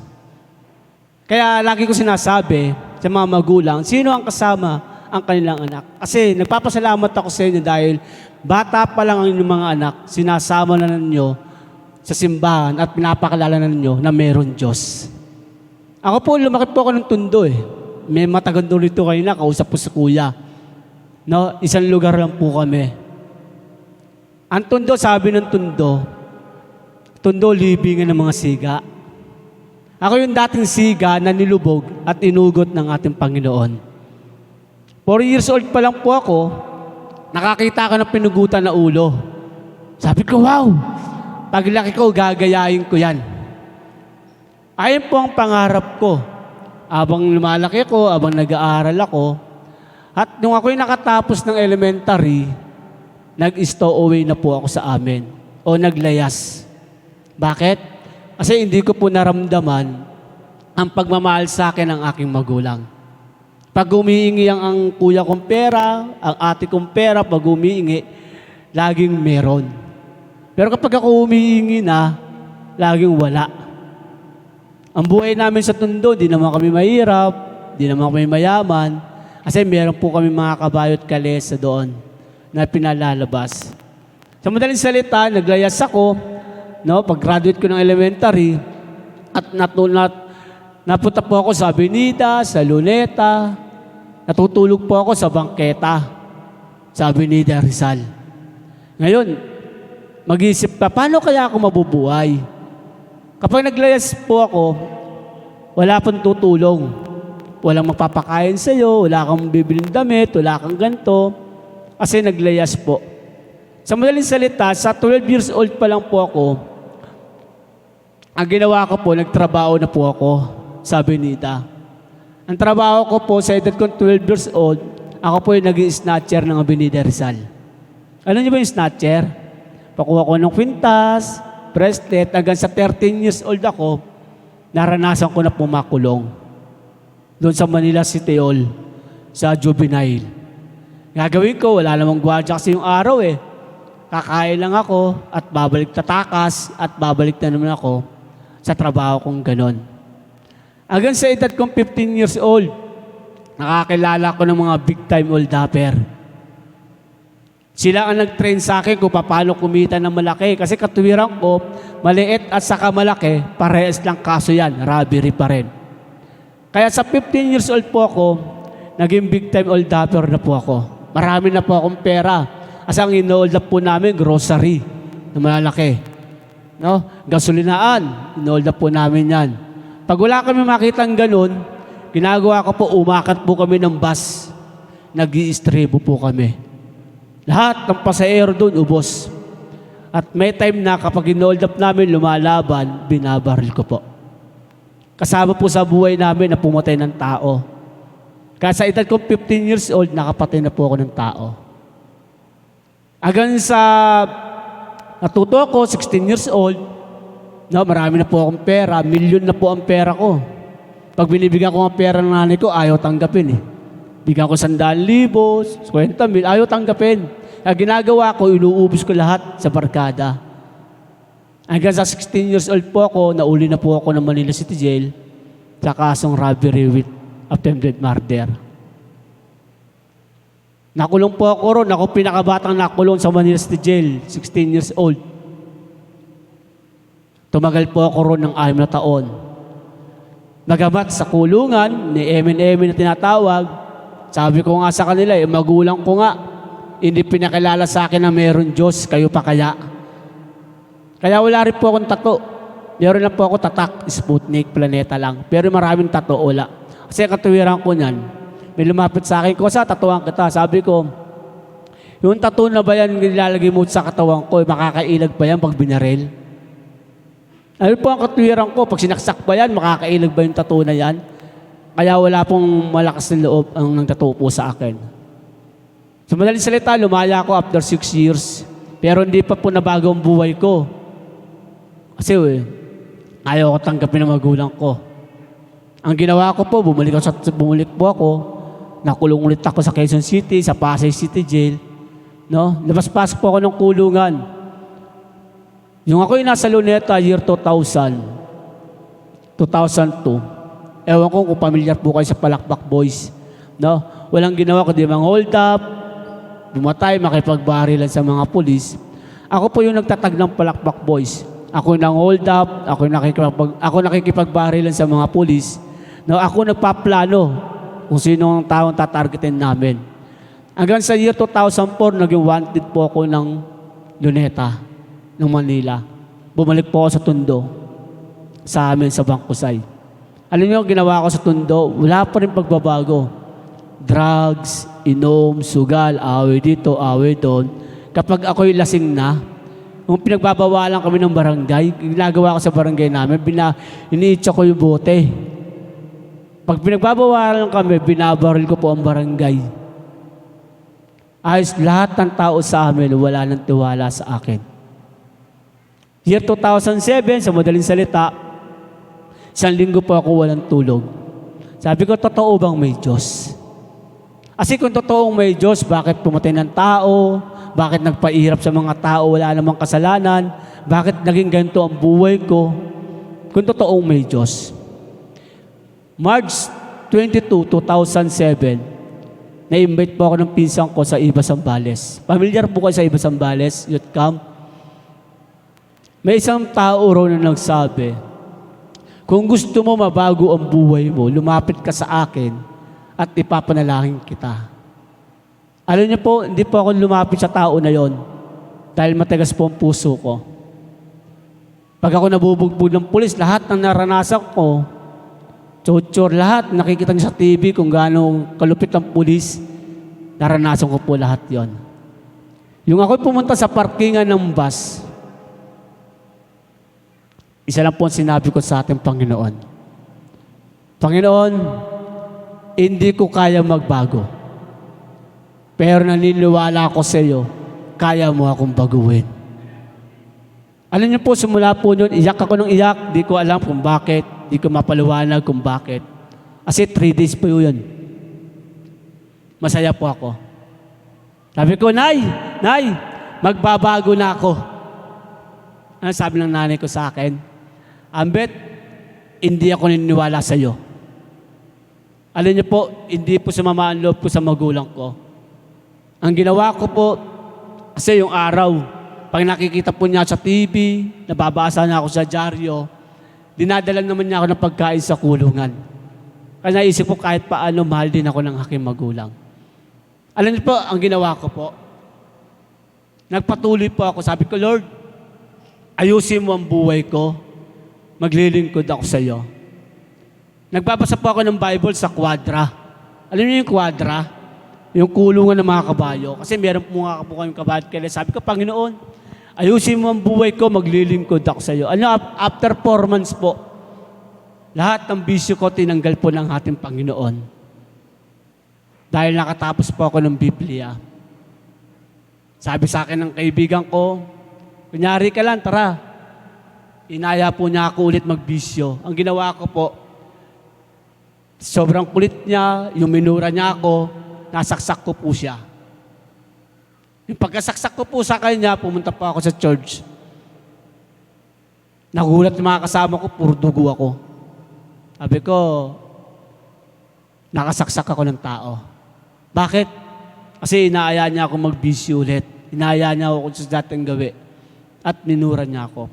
So mula po yun, kinuha po ako ni Pastor Noel sa church. Alam niyo po, ang hirap po. Dahil ako yung nasa church na po. Kung alagang 5 pisong tinapay, di po ako makabili. Sabi ko, Lord, libo-libo ang pera ko eh. Pero alagang 5 piso, nagugutom na ako, hindi ako makabili. Isa lang po ang pangusap sa akin ng Lord. Diyan ka lang, akong bahala sa iyo. Nag-stay po ako sa church, nag-full time po ako. Bago po ako nangaral sa ibang tao, ang aking magulang muna ang pinangaralan ko. Ipinakilala ko sa magulang ko na mayroon Diyos na nagbabago at nag-aayos ng buhay ng tao. Bago po nawala ang aking magulang, sila po ay naglingkod sa ating Panginoon. 10 po kami magkakapatid. Yung 9 na kapatid ko, iba galing ibang bansa pa, umuwi. At ipinakilala ko sa kanila na mayroon Diyos. Ngayon po lahat po ng aking kapatid na naglilingkod na po sa ating Panginoon. Ako po ginamit ng Lord para ipakilala sa kamag-anak namin na mayroon Diyos. Kasi kilala po nila ako eh. Ngayon, 17 years na po tayo na naglilingkod sa ating Panginoon.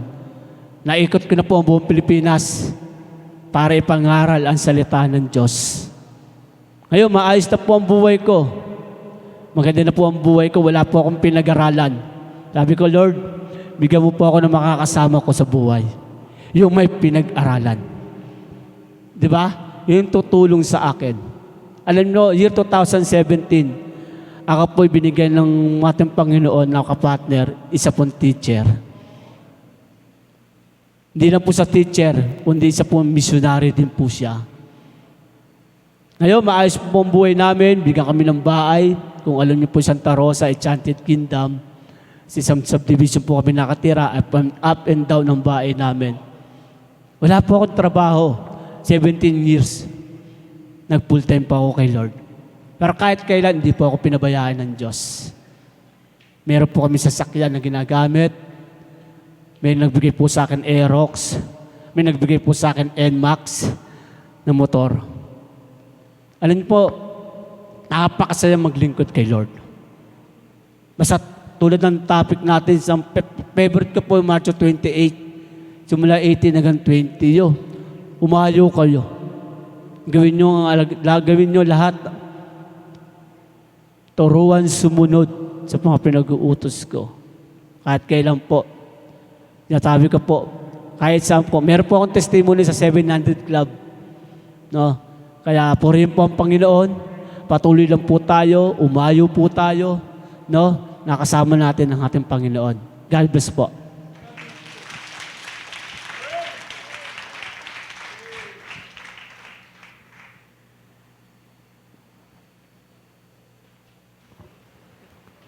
Ayun. Praise God dun sa narinig nating testimony gaming sa ating kapatid. I know that you are all blessed. Although hindi ko narinig yung message, no? Narinig ko lang yung sinabi niya kung saang verse. But today, at this very moment, it's time for us na maging bahagi, no? Kung ano man yung ginawa ng Panginoon sa buhay natin. Kanina lang sa worship, I was so blessed because of the song. Sino dito yung naramdaman yung message ng song na yon, yung worship, no? Bakit ako? Bakit ako yung pinili? Out of millions No? Bakit tayo yung nandito? Bakit tayo yung nakaalam na tinubos na pala tayo ng Panginoon at hindi na tayo yung dapat maparusahan? No? So yun lang. Big blessing for all of us to receive salvation for free. No? For free. Hindi natin binayaran dahil meron nang nagbayad nito. So, yung gagawin natin ito sa susunod na gawain, ang pagkakaloob or pagbibigay, walang amount ng money yung pwedeng itumbas dun sa ginawa ng Panginoon para sa atin. Pero bakit tayo nagbibigay?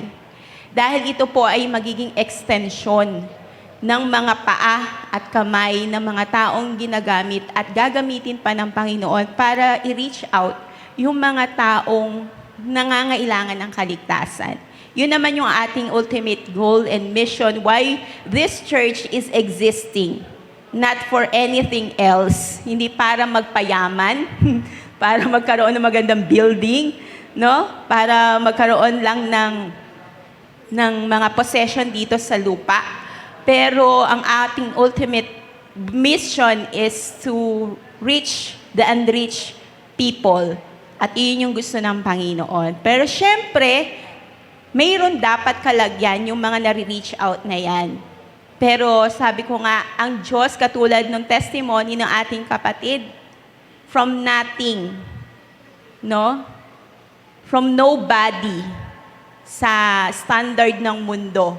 Pero ang Diyos ang nagbago ng buhay niya. So tayong lahat ay manalangin sa Panginoon na yung anumang ipagkakaloob natin sa gawain ng Panginoon is talagang magkaroon ito ng eternal value. At ano yung eternal value na to? Magamit yung bawat sentimo na ito na makapagbago ng buhay. Tayo po ay manalangin. Lord, maraming salamat po sa umagang ito. Thank you for your love. Thank you for your grace. Thank you for your mercy. Thank you dahil pinili mo kami. Thank you dahil tinanggap mo kami. Thank you dahil ibinilang mo kami sa iyong pamilya. Lord, through this service or giving, sa ministry of giving, Panginoon, dalangin namin na magamitin mo ito para maging maabot yung mga taong nangangailangan ng kaligtasan. We are so grateful, Father, na mayroong mga tao kang ginagamit. At nawa, hindi man kami yung direct or personal na ma-reach out yung mga unreached people, ay through giving, ay maging bahagi po kami ng kanilang kaligtasan. Maraming salamat po, Panginoon, sa lahat ng mga tao, ng mga anak mo na makikibahagi sa gawain ito. At I know, Lord God, in different ways, marami kang kaparaanan kung paano mo ito pagpapalain. Gayon din po, Panginoon, yung mga kapatid namin, though wala silang maibahagi monetarily, but they have talents, they have skills, they have the ability na maging bahagi sa mga iba't ibang gawain ng iyong iglesia, Panginoon. Thank you so much. Thank you. And we bring back to you all the praise, honor, and glory in Jesus' name. Amen.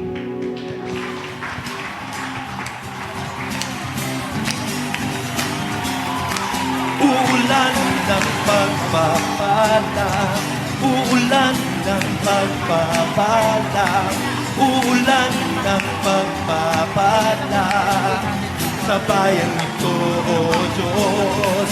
Uulan ng pagpapala, uulan ng pagpapala, uulan ng pagpapala sa bayan ito, O Diyos. O Diyos,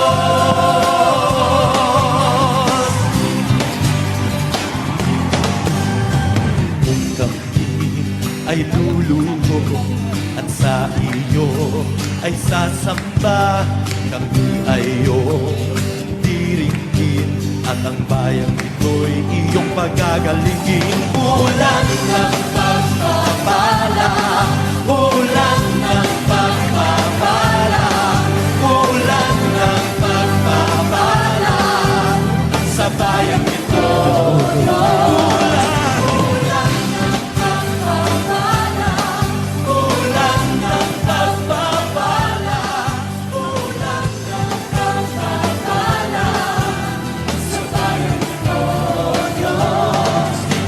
Okay. Blessed Sunday po. Nung Thursday, tama po, Thursday. Nung Thursday po ay may ginanap na church outing and church baptism. So, meron pong siyam na nagpabaptize. At sila po ay ngayon ire-recognize ng ating church.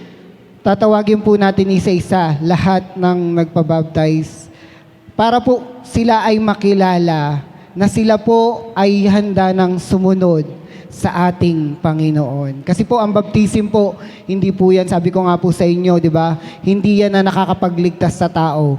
Ang baptism po, ibig sabihin niya, nilibing mo lang yung dating ikaw at inahon na bagong ikaw dahil ikaw ay handa ng sumunod sa ating Panginoon. Kaya po, ngayon po, tatawagin po natin ang mga nagpabaptize nung last Thursday. Sige po.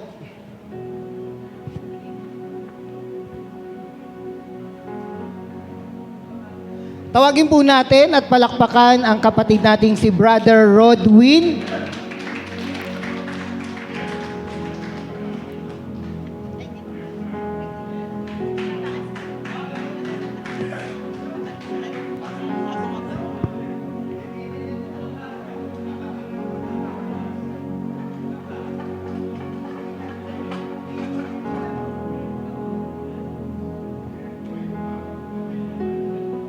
Nakasama din po sa baptism si Brother Leonardo.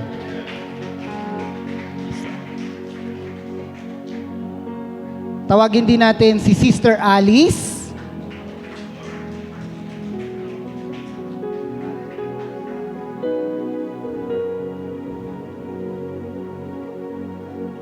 Si Brother si Brother Felix III.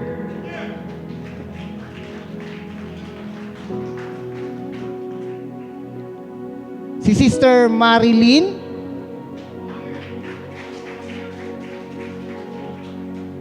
Si Sister Angelina.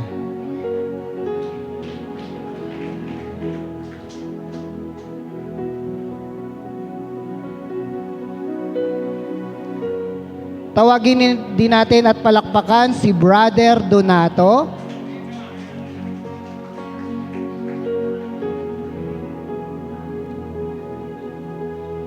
Palakpakan din po natin si Sister Dorothy.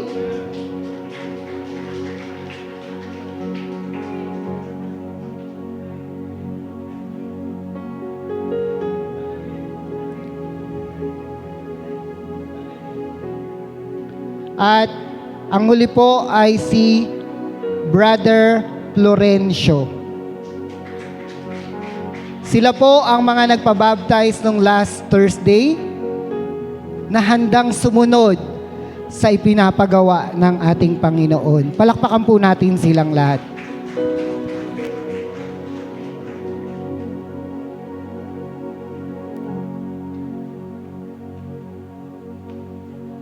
Ayan po, ipagpe-pray po sila ni Pastora Joy. Sige, picture daw muna po. Sige po, picture daw muna po.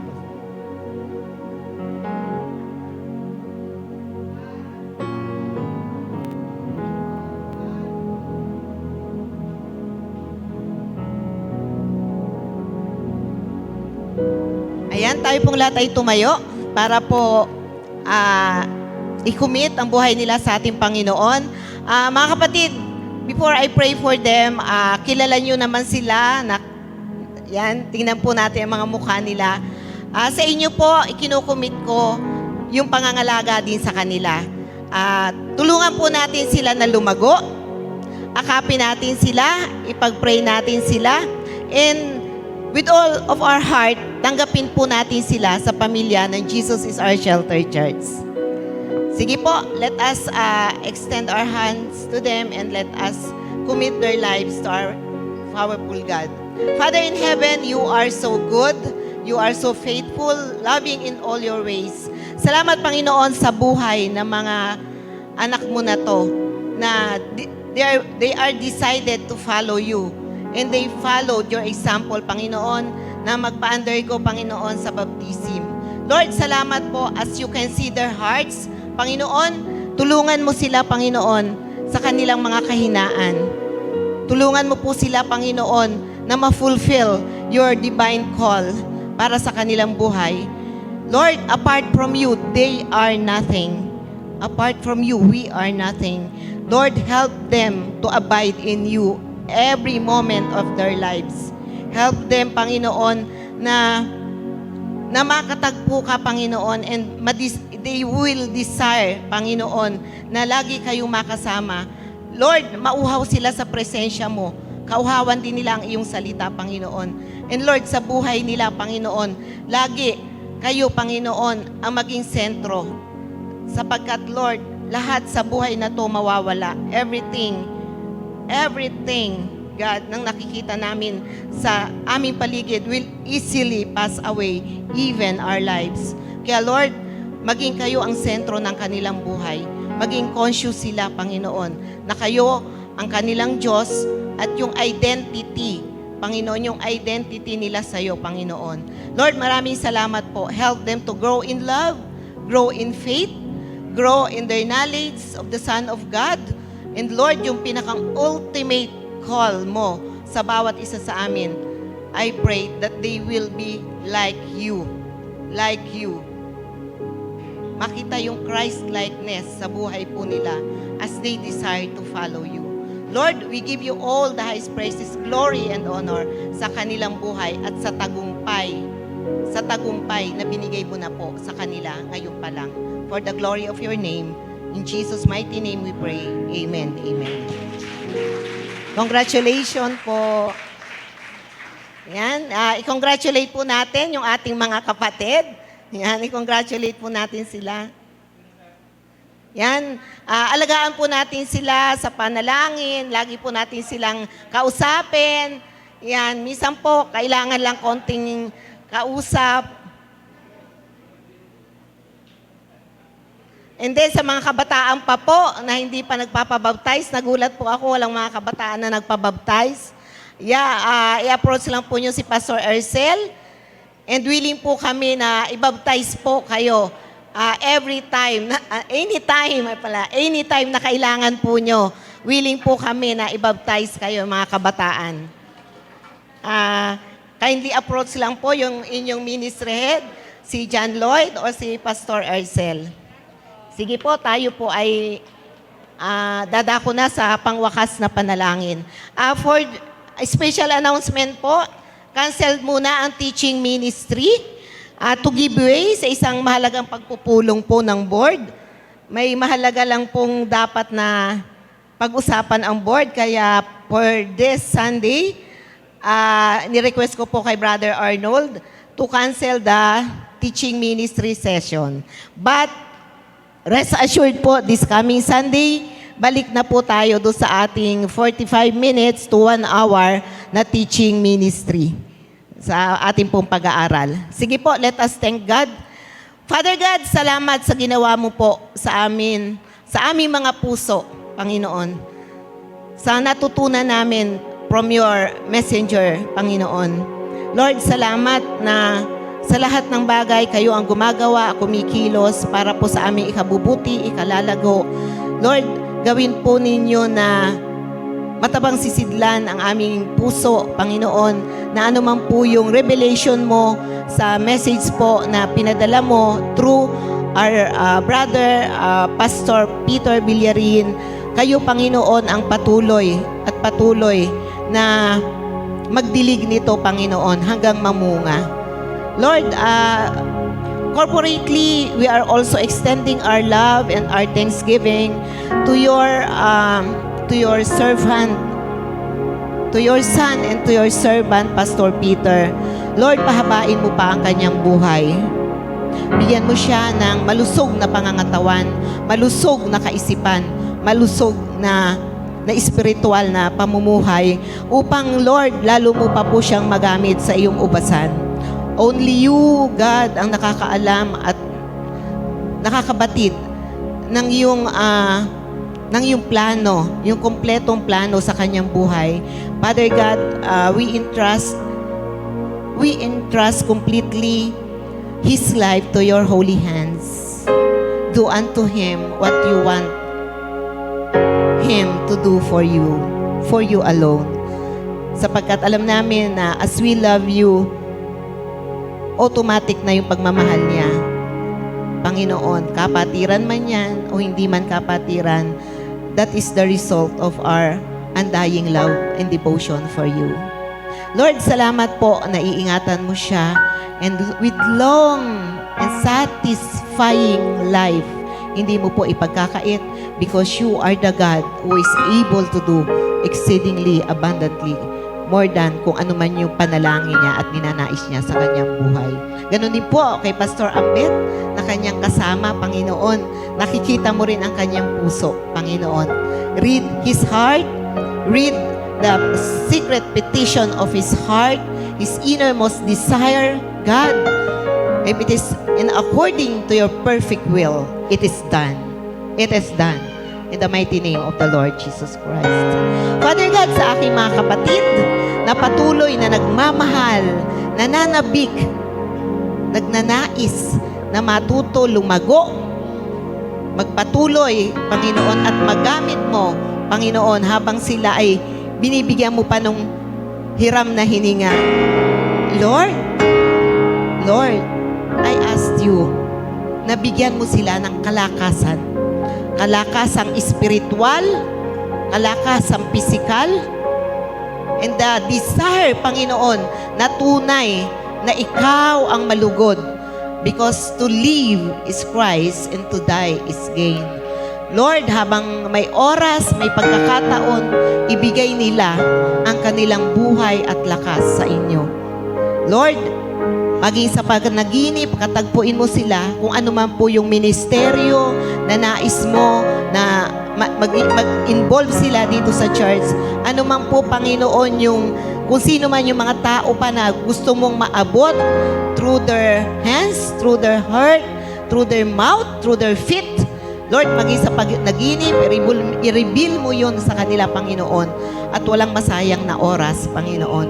Lord, salamat po sa kanilang suporta, sa resources, sa talento, sa lahat ng mga workers ng church, sa oras na pinapagamit nila, Panginoon, dito sa sambahan mo, Panginoon. This church is yours, and alam namin, Panginoon, ang sino mang, Panginoon, na maglilingkod sa inyo, hindi kukulangin ng kahit hindi kukulangin ng anumang bagay, Panginoon, sapagkat hindi kalugihan ang maglingkod sa iyo.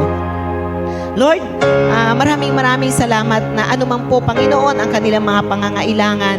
Sabi mo nga, Panginoon, sa iyong salita, manampalataya lang kami. Manampalataya lang kami. At anuman po ito, ipagkakaloob mo sa amin as we claim it in the name of the Lord Jesus Christ. Mga kapatid, itaas po natin ang ating mga kamay. Pagpalaing kanawa at ingatan ni Yahweh. Naway kahabagang kanya at subaybayan.